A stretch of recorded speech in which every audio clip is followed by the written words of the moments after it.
Jadi hari ini kita akan bertemu dengan seorang pengusaha sekaligus seniman yang ada di Yogyakarta. Tidak asing lagi, yaitu Bapak Hamzah HS. Bapak Hamzah Sulaiman, sosok di balik tokoh Raminten, adalah seorang seniman dan pengusaha yang punya peran penting dalam pelestarian seni dan budaya di Yogyakarta. Banyak gebrakan-gebrakan besar yang telah beliau lakukan. Salah satunya pendirian Hamzah Batik dan The House of Raminten, yang menjadi wadah bagi seniman dan budayawan tradisional Jogja agar terus hidup. Bapak Hamzah, Ya, gimana kabarnya sekarang? ya baik-baik aja. Terus ini sekarang kesibukannya hari-hari ngapain aja? Ya karena sudah pensiun, ya hari-hari biasanya hanya nonton televisi. Tapi juga kadang-kadang ke toko, juga mengurus kabaret, juga mengurus untuk gelar tari Jawa tiap minggu malam. Kalau kabaret itu hari Jumat Sabtu. Hanya itu.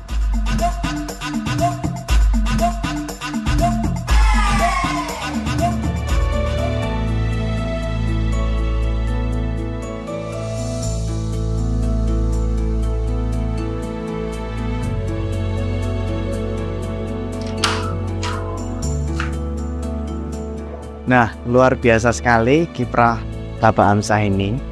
Berkat tokoh Raminten yang beliau perankan, minat masyarakat terhadap seni dan budaya Jogja turut naik. Masyarakat luas pun semakin mudah teredukasi karena sosok Raminten yang memiliki pembawaan santai dan humoris. Kalian punya kesan menarik apa nih bareng Raminten Jogja? Komen di sini ya.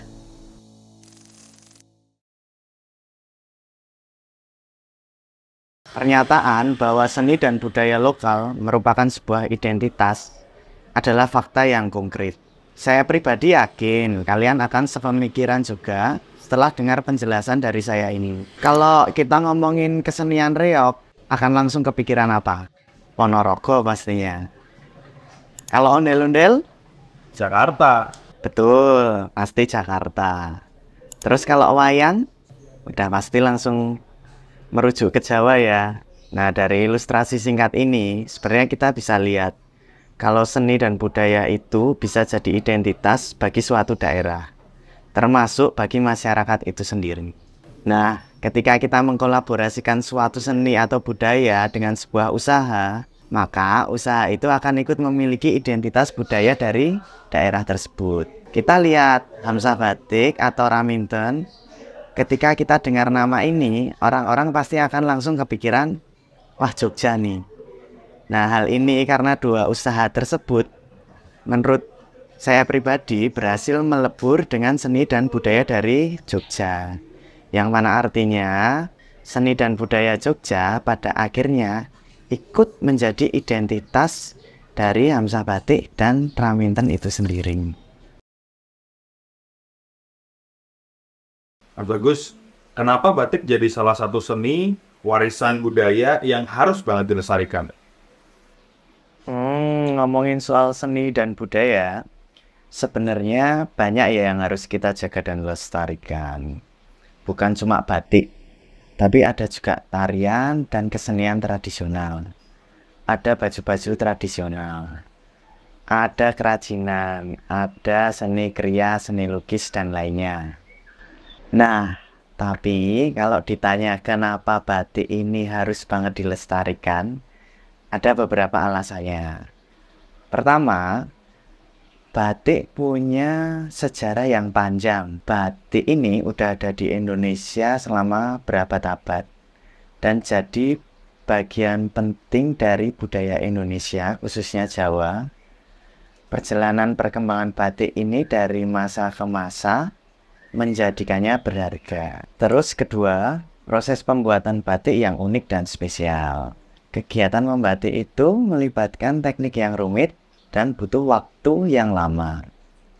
Jadi keterampilan ini harus terus diwariskan dari generasi ke generasi. Yang ketiga, batik merupakan simbol dan identitas. Tanpa kita sadari, batik jadi identitas kita sebagai orang Indonesia loh.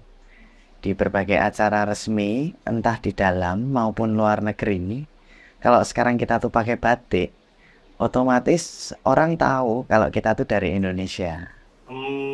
Makanya Mas Bagus pun sampai saat ini concern banget ya sama batik ini.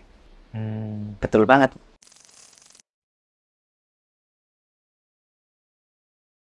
Budaya Jawa bukan sekedar warisan tradisional, tapi juga penyokong perekonomian lokal. Kalau kita lihat secara lebih mendalam, budaya Jawa ini punya andil yang sangat besar loh ke banyak hal. Mulai dari pengaruhnya ke bidang edukasi, pariwisata, ekonomi, dan juga lahirnya kreasi-kreasi seni lainnya. Kita ambil satu contoh aja, batik. Batik ini sudah menjadi bagian penting dari budaya Jawa selama berabad-abad. Sampai di masa sekarang, batik nggak hanya sebagai wujud warisan budaya Jawa, tapi sudah berkembang jadi industri yang besar di Indonesia, yang akhirnya jadi sumber penghasilan bagi banyak orang. Terlebih untuk pelaku UMKM yang sampai sekarang kebanyakan masih mengusung produk-produk budaya. Mas Bagus, Dalam. Mas, di era digital sekarang, apakah kegiatan-kegiatan pelestarian budaya jadi terhambat atau enggak sih, Mas? Oke, adanya teknologi modern sekarang justru mempermudah jalan para penggiat budaya loh. Kenapa bisa gitu? Sekarang kita lihat, zaman sekarang siapa yang nggak mantau media sosial? Instagram, TikTok, Facebook, Twitter, pasti kita semua punya salah satunya. Saking masifnya media sosial ini, makanya kami para penggiat budaya juga memanfaatkannya untuk mempromosikan budaya-budaya lokal secara lebih luas. Bahkan nggak cuma di lingkup nasional aja, tapi internasional juga loh. Dengan media sosial dan platform digital lainnya, kita bisa share informasi tentang budaya dan kesenian lokal dengan lebih mudah dan cepat. Bisa dengan posting foto, video, atau cerita-cerita menarik tentang tradisi yang ada. Apalagi untuk generasi sekarang, Gen Z dan milenial lebih gampang teredukasi dengan cara ini karena pembawaannya yang lebih menarik. Dampaknya, budaya lokal jadi tetap relevan dan lestari di tengah masyarakat yang modern.